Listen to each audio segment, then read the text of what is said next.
Sawubona, and hi. I'm going to stand in front of the table because I don't like barriers between people, so please forgive me. But yes, for those of you that don't know me, my name is Sean Snyman. Today I'm not a counsellor, I'm a member of the people living with disabilities. And I'm a proud member of the people living with disabilities. Because we are people that accept others not for what they are, but who they are. Okay, and I've been asked to give you a motivational speech. And as you can see, I don't write anything because I speak from the heart. And I don't believe in talking nonsense, and I don't believe in making promises which I cannot keep. Yes. Because if you're not informed, we are nothing. People need to know the truth. And I myself am sick and tired of people lying to us. Yes. So the story I'm going to tell you today is a bit about myself and where I come from and how my life changed 10 years ago. And hopefully, I cannot motivate you. Ladies and gentlemen, anybody that says they can motivate you is talking nonsense. I hope to inspire you by my story and telling you a bit about who I am. And my story starts about 11 years ago, where I was an able-bodied person spending 6 days a week in the gym. Ek was 'n spiertiergewees. I spent my life concentrating on what I look like instead of the person who I am. I went to the gym every morning at 5 o'clock, spent an hour there, went to work, went back to the gym and spent another hour there. But what I didn't realize at that time is that I was wasting my time. Because in 300ths of a second, my life changed like that. And when I talk to people, whether they are disabled or able-bodied, I say to everybody, even as an able-bodied person, you are 300ths of a second away from becoming one of us. So don't look down on me. Don't treat me like rubbish because I'm different. Yes. Treat me like a human being. Yes. Because that is what I am. And today we're celebrating Human Rights Day. And ladies and gentlemen, let us understand what human rights are. The right to dignity. Yes. Dignity is something that a lot of us do not really understand.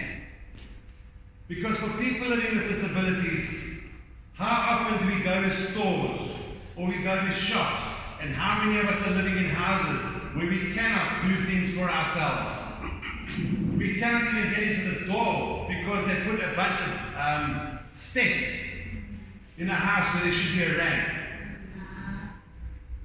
Am I talking the truth? Yes. Those days are over, ladies and gentlemen. We can no longer be quiet. We can no longer accept that we are being treated differently as outsiders. If we talk about previously disadvantaged, I'm saying people with disabilities are currently Disadvantage, yes. We do not have the same accessibility. We do not have the same advantages or the same opportunities as people living with able-bodied people. Why? And I'm going to be quite honest with you. Because we haven't stood up. We haven't done anything about it. We have a motto that says nothing about us without us. But why do we allow buildings to get built when we cannot access them? Why do we have houses where there's no accessibility to a toilet with a wheelchair? Because we accept it. We don't do anything about it ourselves.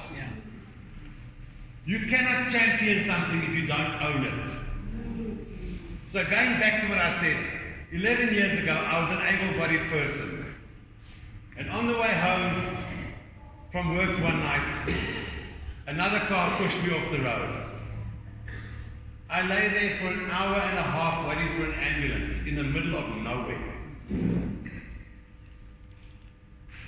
I was conscious, I knew exactly what was going on around me. I even went as far as that those days I used to wear earrings and bangles and watches. I even said to the people, take it off. I even heard the people talking on the telephone saying that the ambulance was late. They were lost. They couldn't find us. Do you know what fear that puts in a person's heart? Because you know you're hurt, but you can do nothing about it. Anyway, I got to the hospital and I was in a coma for 30 days. Now, has anybody here been in a coma? You've been in a coma. And you'll contest, you'll agree with me, eh? People seem to think that if you're in a coma, you don't know what's going on around you. Yes. Nonsense. I'm now 11 years down the road and I can remember what happened in the dreams that went on in my coma like they were yesterday. They weren't dreams, they were nightmares. And when I woke up 30 days later, I went from being 120 kilograms to 58. Now, to put that into perspective, that was like going from where I am now to almost half my weight. But you know what? When I saw myself for the first time, I cried. Because if you've seen photographs of the Holocaust and the Second World War, that's what I looked like. And I realized that day, I'm still the same person I was before.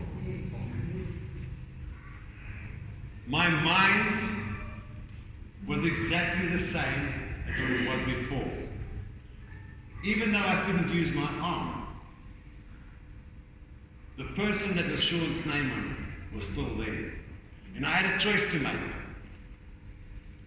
I had to decide whether I was going to get up and move on or lie down and literally wilt away.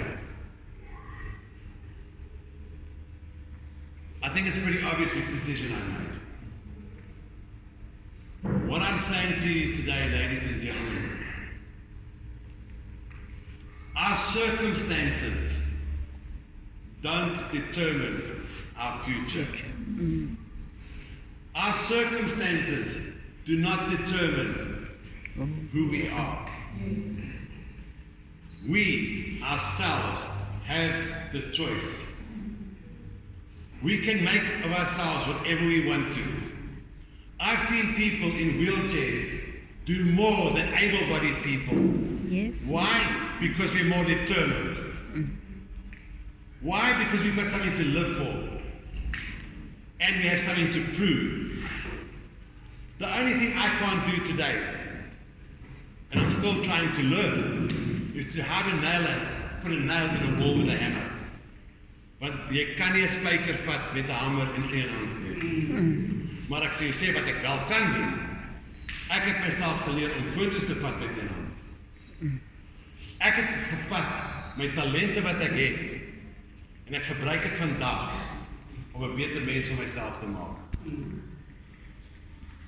Human rights, getting back to that, is about the basic rights. But life doesn't owe us anything. I'm going to say it again. Life owes us nothing. We determine what we get. We determine what we have. Yes, we are fortunate. We live in a time when we do get grants, but is it grants really enough for us? No. It's not. So why don't we use the talents we have? Every single one of us is born with a talent. Yeah. We do. Whether it's sport, whether it's painting, whether it's speaking to people, we have a talent. Let's use it. So often I see young people, able-bodied, standing next to the road in the middle of the robots, What does that mean? Ek is te lui om te werk. Ek is te lui om te gaan ietsie doen vir myself en ek wil nie my brein gebruik nie. Yes.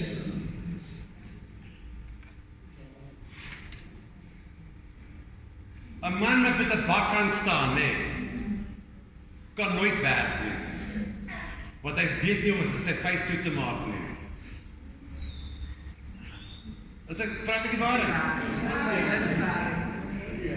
'n Man wat met 'n bak kan staan, is te gewoond om alles verniet te kry.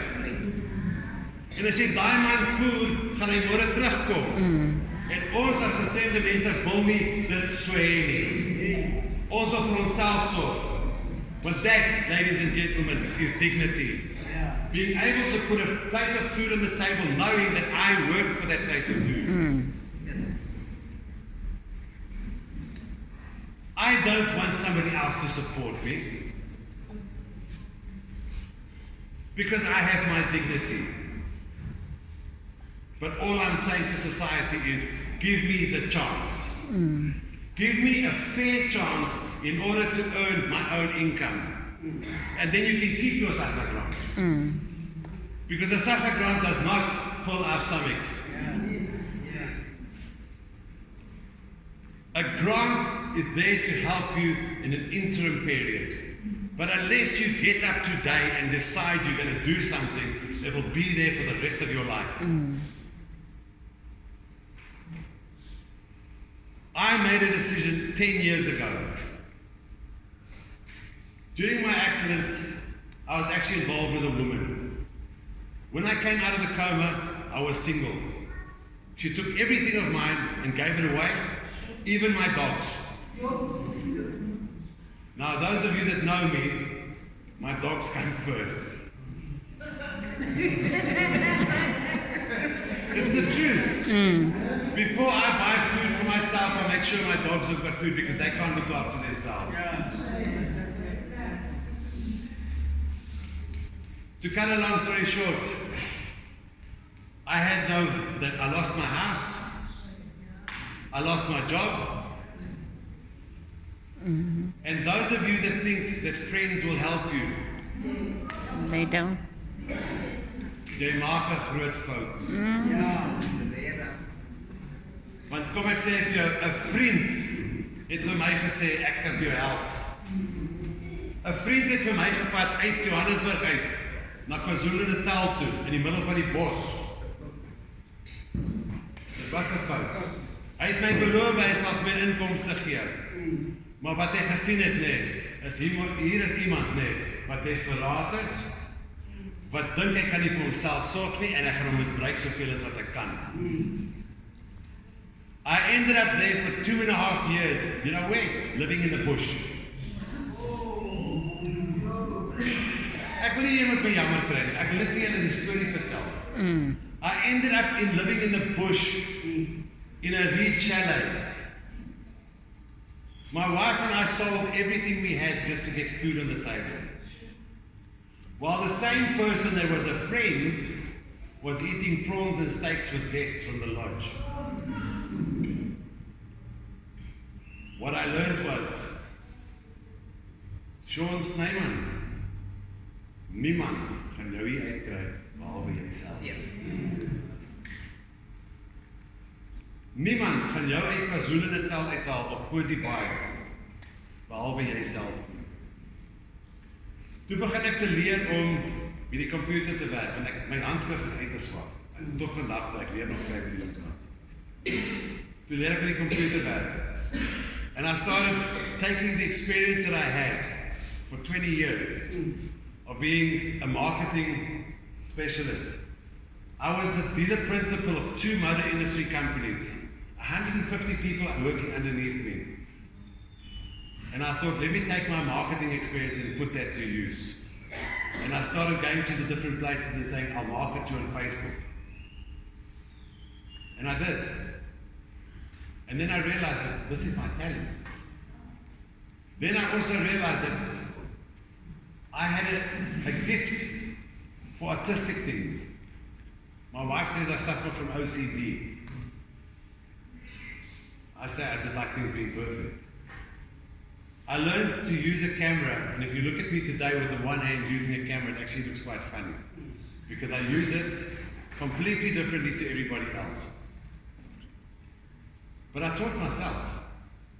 I haven't been for one class, and the gentleman at the back there will tell you. I started my own little photography company, and then to move it forward, eventually I managed to get out of Cozy Bay and I came down to the garden route. And that's when I met the wonderful people of Mossel Bay. Where are the Mossel Bay people today? Yeah. I got involved with the protective workshop in Mossel Bay, and I realized that, you know what? I'm not alone. Yes. And I got involved with them, and I went to a sports meeting with them. Peter Kukumur, yeah, and Pierre van der Linde. They invited me to go to Oudtshoorn for an SVD sports day, and they said to me, Sean, why don't I try discus, javelin, and shot put? I said, okay. I was 40, almost 50 years old, so I picked up a shot put, and I qualified for SVD. Maar ek is te oud vir dit, as jong mense. But when I came to the garden route, ladies and gentlemen, I realized that there was nobody fighting for our rights. There was nobody speaking in municipalities and in districts about us. And I've been given a talent that I can talk. I actually bang me. 2000 mense maak nie my saak nie.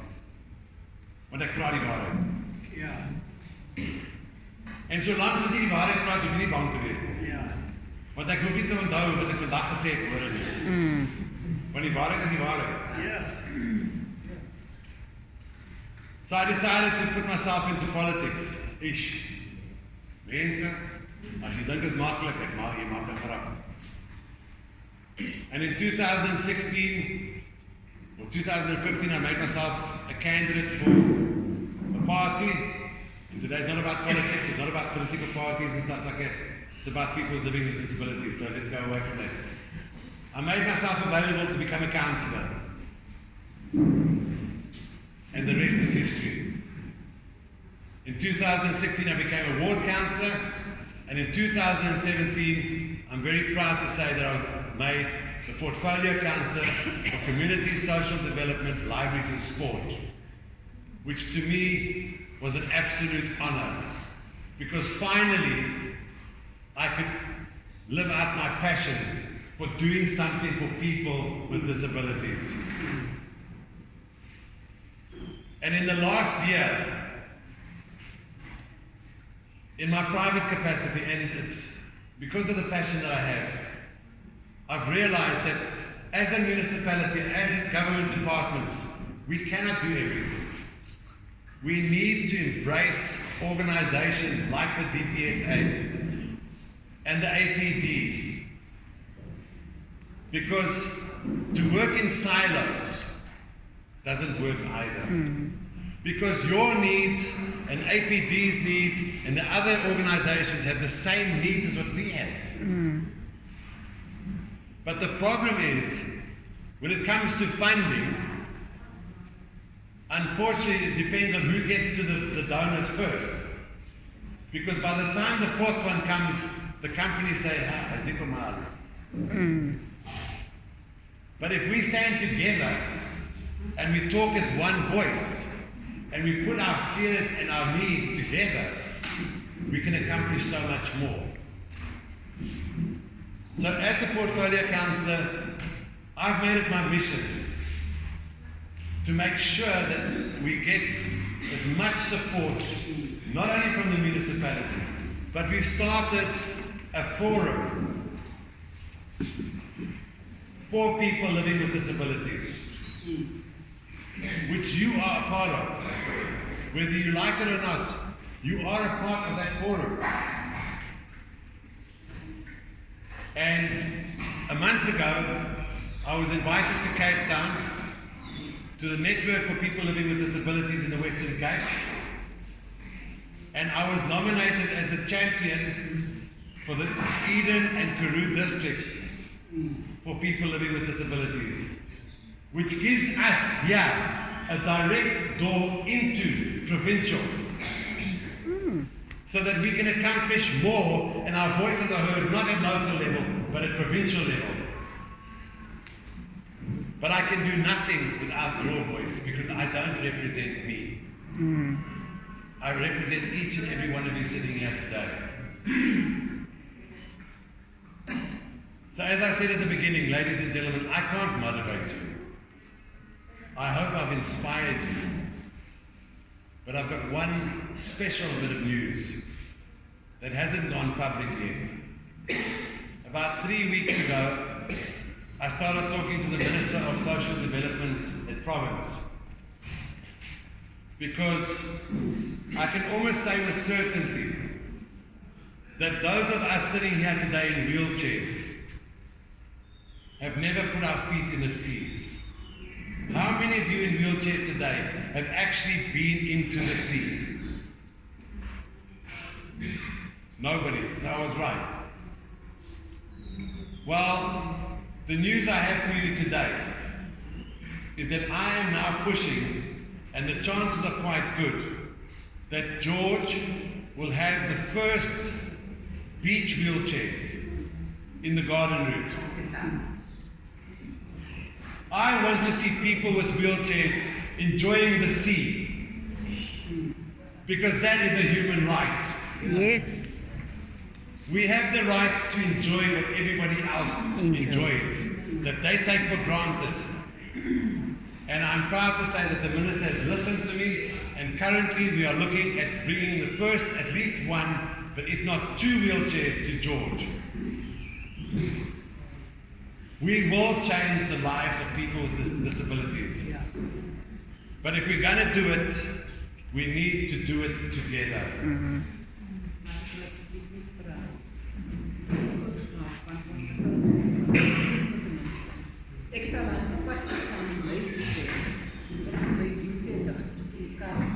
Okay. For those of you, and I know Suzanne knows, okay, I've also become the ambassador for a company or an organization called Click on It Cares in George. Okay. We can't always help everybody. But if we don't know your needs, we can't help anybody. Last year we gave out 7 wheelchairs for Mahala. Okay. But this is something that I've been saying to APD, PDSA, everybody. If we pool our resources and we speak together and we know what the needs are, okay, we can have a central foundation where we have wheelchairs, where we have walking sticks, where we have canes, so that when a person needs it, we can issue it to them. But it belongs to the foundation. It belongs to the forum, not to the individual. Because it happens that sometimes people don't need the wheelchairs anymore. If we take that wheelchair back once you don't need it, we can then give it to somebody else. Because the problem we have is that we're perpetuating everything. So every time it's looking for a new, looking for a new, looking for a new. But if we take those things and we use it as the same with buses, the same with transport and stuff. If every organization wants a bus, it's going to cost us millions. But if we get a bus which is coordinated, because not everybody needs the bus at the same time. But ladies and gentlemen, it comes down to one thing. How willing are we to work together? Let's forget about the towers and the silos. You may belong to DPSA, other people belong to other organizations, but we need one umbrella to coordinate everything. And that is why we are going to form, within the next month, it's already been formed in George, but we are going to start the forum for the Eden and Karoo district, where your voices will all come under one umbrella, which we then talk to the province with. As I said, I don't write speeches, I speak from the heart. Sorry, I am looking forward to seriously working with you guys. Not only as a counsellor. Being a counsellor doesn't mean who I am. I am Sean Snyman, and I'm a proud member of the people living with disabilities first. I am Sean Snyman, a South African citizen who has rights. And that is what will determine what I am in the future, not what I am. I am who I am. Love me or hate me, I will fight for the rights of the people that I serve. Because as a counsellor, I don't serve myself, I serve the people. And I won't forget that. Thank you very much, ladies and gentlemen.